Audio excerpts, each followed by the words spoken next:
YouTube, how's it going? The Goat House is back with my Jacksonville Jaguars offseason rebuild. Did this for almost every team, will do every single team. I play GM for each team, going through cap space, cuts, restructures if needed. Not necessarily for the Jaguars, obviously, but and then re-signing some players going into free agency and NFL draft, taking a look at top targets, different scenarios they can go through.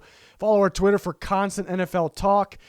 Subscribe to the channel, be much appreciated. If you're going to sign up for Walk the Mock, which is a one-of-a-kind draft simulator, use code GOATHOUSE.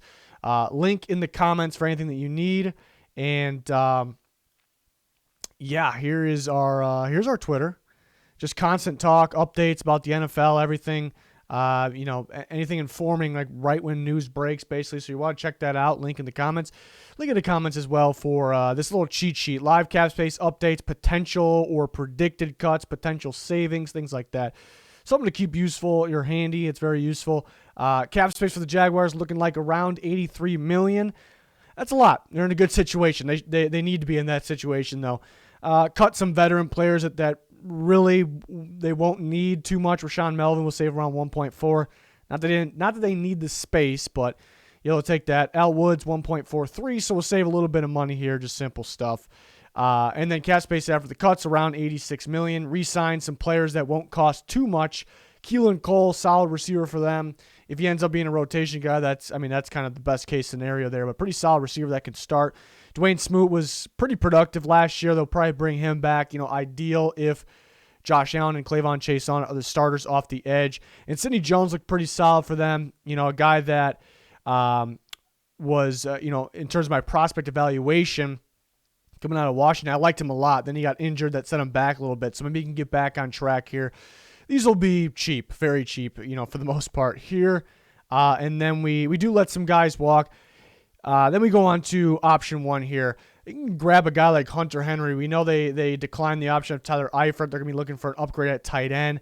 I don't know if they're really in position to get that much better at tight end in the draft. They're going to take Trevor Lawrence at the first pick. We got that. There's some solid tight ends throughout the day 2 or early day 3. But if they want that weapon, which I think they do, they might go hard for a guy like Hunter Henry. If he doesn't get the tag, they might outbid a team like the Chargers. And the Chargers, it sounds like they're willing to walk away. They want him back, but for the right price, they could walk away for a big enough price tag that they don't like, obviously. And then they need interior defensive line. It's going to be interesting because the Jaguars could switch to a 3-4 because they got, the new scheme. The Ravens going to be a Ravens-type scheme there. Which is a 3-4 where you typically blitz the inside linebackers, which they don't really have those blitzing inside linebackers. So they have solid inside linebackers, guys that can play that. Miles Jack, Joe Schobert, that'd be interesting. But either way, they need interior line help, defensive line help desperately. Dalvin Tomlinson will come in and stop the run. They will need that. So that'd be a good addition. He can be a little more pricey than expected. And then you grab Garyon Conley there, still a young cornerback with some upside. Maybe to pair with C.J. Henderson, you also can grab somebody else throughout the draft as well. But then going to the draft, we have a lot of picks here because they have a lot of picks through day 2. Trevor Lawrence, obvious first overall. In this scenario, they didn't grab a safety in free agency. They could use, really, they might be able to use 2 safeties they can get away with just adding 1 this offseason. Javon Marrig, who can play free or strong, played a lot of split safety scheme. Equally as good in pass coverage as in, run support or underneath play, coming up, making a tackle, recognizing the play. Definitely the best safety in the class. So adding some speed at receiver. Got Laviska Shenault, who is that shifty guy. You can get the ball in any way. You can get a different style player like that you can use both, more of a speed, a little quicker, obviously, and Rondale Moore. I think they'll like him. And Carlos Basham may be a pretty good addition. I like him where I'm grading him as a 3-4 end. I think a lot of teams will as well.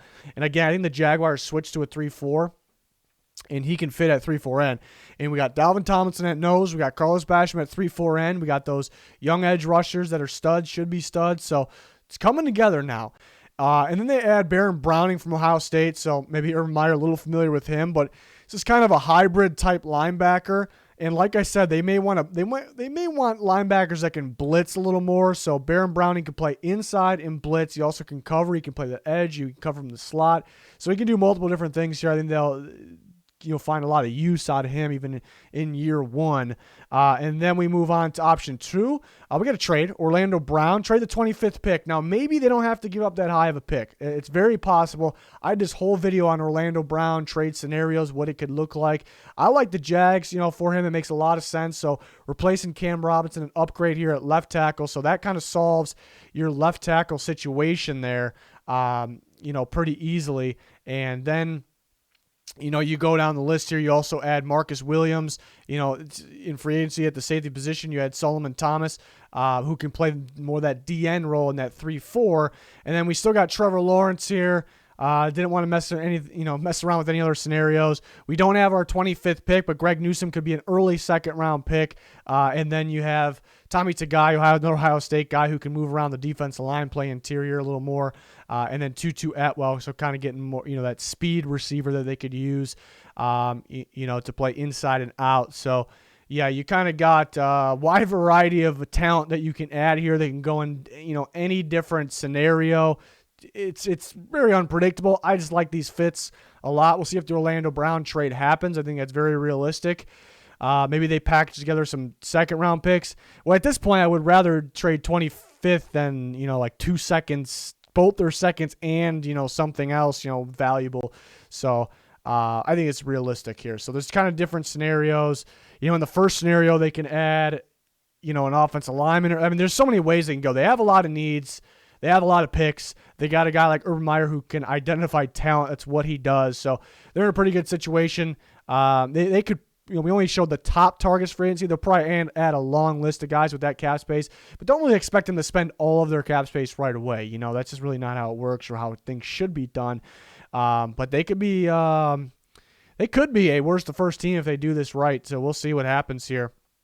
That'll do it for my Jaguars scenarios here for this offseason, the rebuilds. Doing this for every single team. We've done it for quite a few already. We're almost done. Should be done early this week. And then back to the normal offseason content, which is plenty of on the channel, plenty more to come. So join us for that. Please smash the like button, subscribe. That'd be much appreciated. Thanks for watching. Goodbye.